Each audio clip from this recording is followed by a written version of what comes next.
విశాఖపట్నంలో Google data centre కు భూమి ఇచ్చిన రైతుల పంట పండింది. ఎకరాకు 50 లక్షల పరిహారం, అభివృద్ధి చేసిన భూమిలో 20 సెంట్లు, కుటుంబంలో ఒకరికి అవుట్ సోర్సింగ్ ఉద్యోగం, షాపింగ్ కాంప్లెక్స్ లో షాపు, ఇల్లు కట్టుకోవడానికి 3 సెంట్ల భూమిని, రికార్డుల్లో లేని భూములకు కూడా ఎకరానికి 10 లక్షల చొప్పున చంద్రబాబు ప్రభుత్వం ఇవ్వబోతోంది. మనం మరిన్ని వివరాల్లోకి వెళ్తే, విశాఖపట్నంలో గూగుల్ కంపెనీ 1,35,000 కోట్ల రూపాయలతో ఏర్పాటు చేయబోతున్న డేటా సెంటర్ కు తర్లువాడ, అడవివరం, ముసర్లోవా, రాంబిల్లి గ్రామాల్లో భూములను ప్రభుత్వం కేటాయించింది. ప్రధానంగా తర్లువాడ వార్తల్లో నిలుస్తోంది.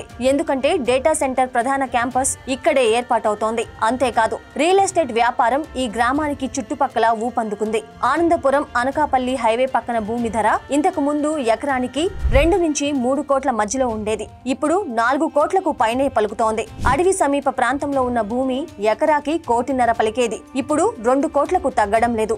ఆనందపురం జంక్షన్ నుంచి నీలకుండిల జంక్షన్ వరకు భూముల రేట్లు 30% పెరిగాయి. ప్రాజెక్టు సైటు నుంచి 2 కిలోమీటర్ల ప్రాంతంలో భూముల రేట్లు 50% పెరిగాయని, ఇక దూరంగా ఉన్న పద్మనాభం వంటి మండలాల్లో కూడా 20 నుంచి 30% పెరిగాయని స్థానికులు చెబుతున్నారు. డేటా సెంటర్ రాకతో తమ జీవితాల్లో వెలుగులు వచ్చాయని తర్లువాడ గ్రామస్తులు ఆనందం వ్యక్తం చేస్తున్నారు.